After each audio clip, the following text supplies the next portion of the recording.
My dear brothers and sisters in Jesus Christ, today, the 23rd of August, is the 21st Sunday of the year. Today, we are very happy to have Reverend Brother Kristaraj to give us the message. He has been the social work director of the Capuchins Multipurpose Society at Udayam Trichy and in PO Social Work Center in Arcad. He was also involved in the welfare of the refugees in the camp in Trichy, and he has specialized in sociology and social work, and he has done his pre-doctoral research on the social work also. He has been a parish priest in Sendamangalam in Salem, Diocese of Salem. Presently, he is a superior at the Thalir Capuchin Animation Center. Here comes Reverend Brother Kristaraj, Capuchin. Who do you say that I am? My dear friends in Christ Jesus, in today's Gospel, we find Jesus questioning his disciples, who do people say that the Son of Man is? And who do you say that I am? The question asked to us is, who do we think Jesus is? Is he our personal friend, teacher, model? Is he a prophet like those gone before in the tradition, calling the people back to justice, to pity for the poor, and the only worship that deserves wholehearted devotion to obedience to the Word of God? Is he the beloved Son of God? The question comes again and again. Who do people say I am? And who do you think I am? When Jesus asked disciples this question, they mistakenly thought that he wanted to know his popularity rating. As all of us know, being popular is important, but so many people crave or seek for a cheap popularity. Everyone is trying to be popular for his talents, writings, music, acting, preaching, dancing, and etc. But Jesus was not interested in knowing how popular he was. Jesus knew what name and fame brings to a person. In Luke 9:25 we read, "For what does it profit a man if he gains the whole world and loses or forfeits himself?" To have popularity is a purgatory, and want it is a hell.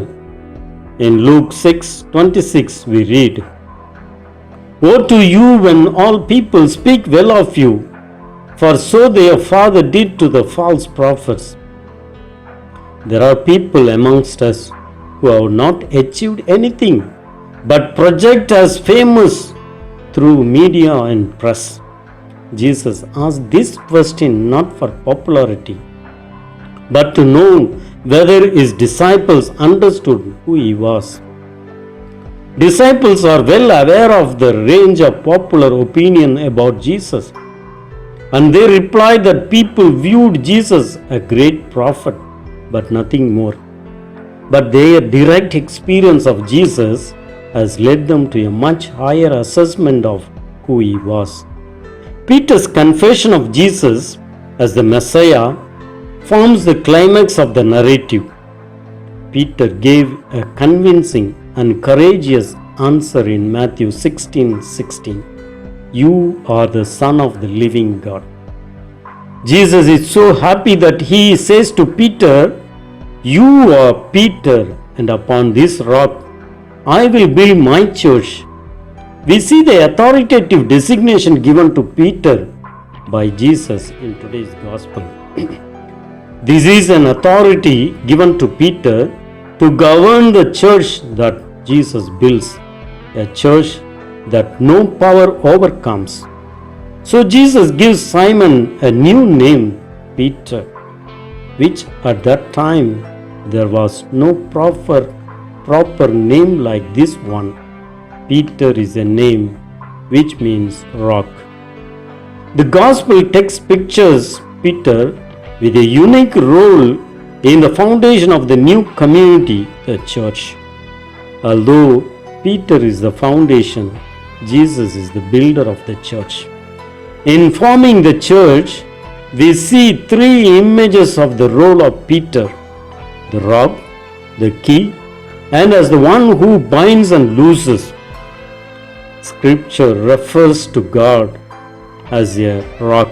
For example, in Genesis 49:24 and Deuteronomy chapter 32 verse 1 to 5.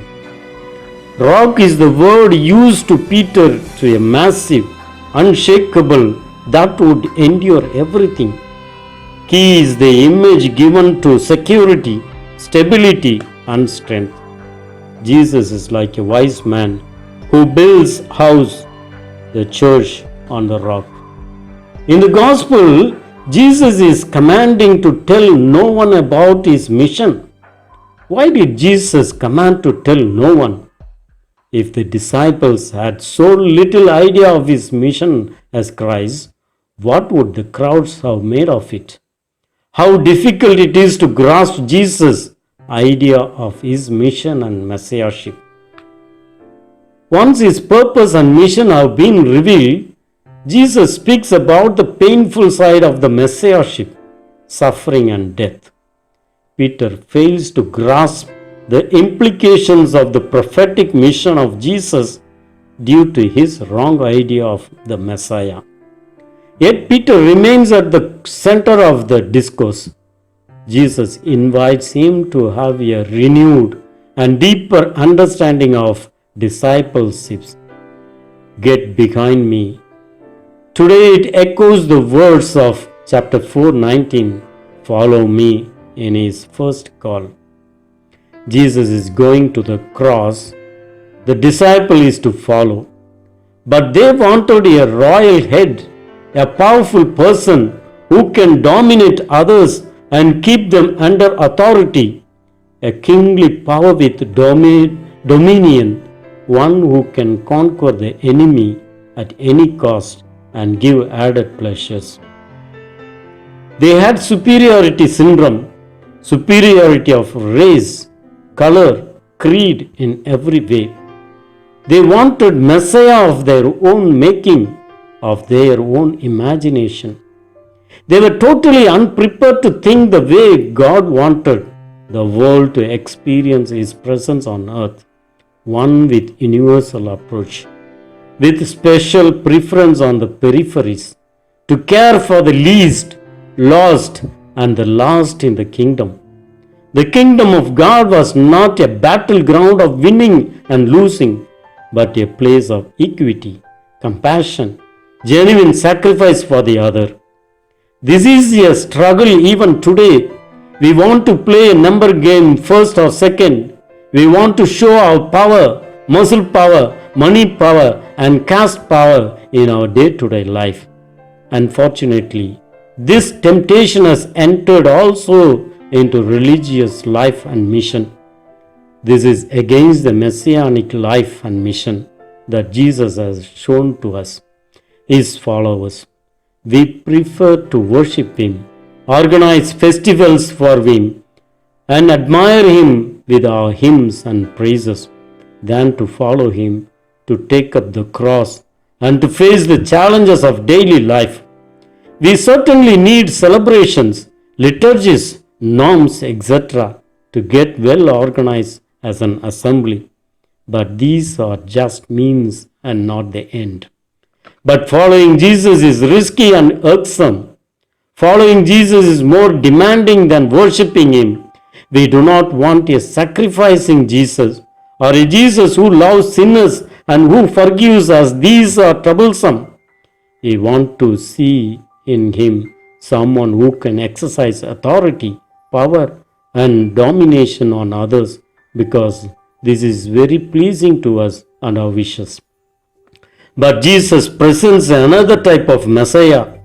He met with challenges and struggles in order to bring the kingdom of God on earth.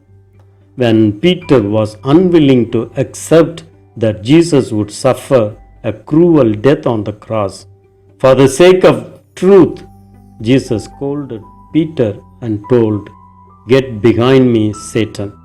Yes, Jesus never wanted his followers to be freed from facing challenges in life. Sometimes we come across his followers focusing on crowd pulling, self-centered healing shows with blasting music and shouting, etc., to gain popularity. This was never the character of the Jesus. The apostle never indulged in such gimmicks or to persuade, but followed him in carrying their cross and sacrifice. The church is in the continuation of the mission of the same Jesus in word and deed. Here, the church does not refer to a concrete structure or administrative power, but actual followers like you and me. We are on earth with a mission, not for a comfortable life and to please everyone, but to play a prophetic role against the ungodly ways such as the predominance of money, power, and fame at the expense of sacrificing God experience. The humble, barefooted, wandering apostles with a personal experience with Jesus continue to witness to him in their life and mission. This intimacy with God is the birthright of every Christian received at baptism and proclaim it day by day in whatever that Christian speaks or does. It is important to distinguish between religion and spirituality. Religion deals with means while spirituality leads to the end. Religion teaches the knowledge of what God is and what He is not, but spirituality leads to experience God. Religion gives a set of rules, liturgies, and methods to reach God, while spirituality takes one much deeper into personal God experience, personal yearning for intimacy with Him. Unfortunately, most of us are all contented with the knowledge of God, with recital of prayers, and use some devotions, but miss the core issue of tasting God and of being led by God. We are accustomed to repeat what others have printed out, but do not go beyond what these prayers lead us to.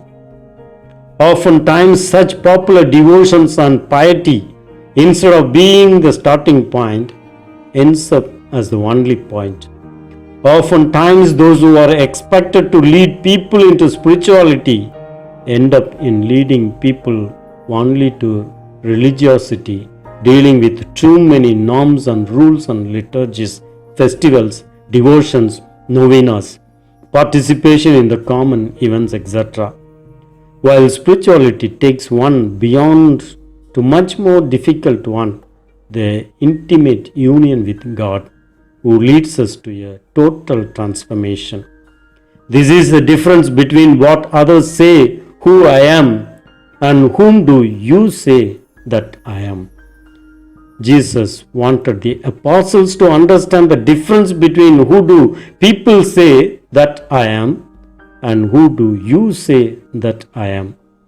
Intimacy with Jesus does not come by quoting scriptural texts, not by studies and writing exams, and not by just emotional experiences of comfort or satisfaction.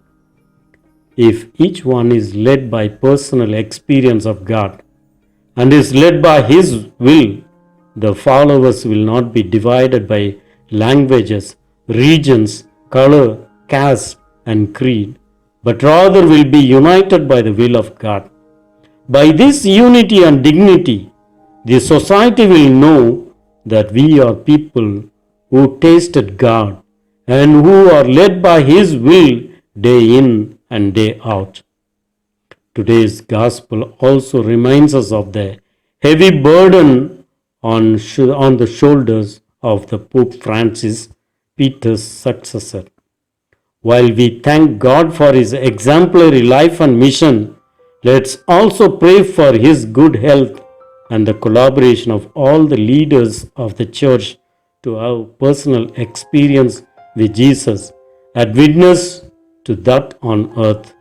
Amen.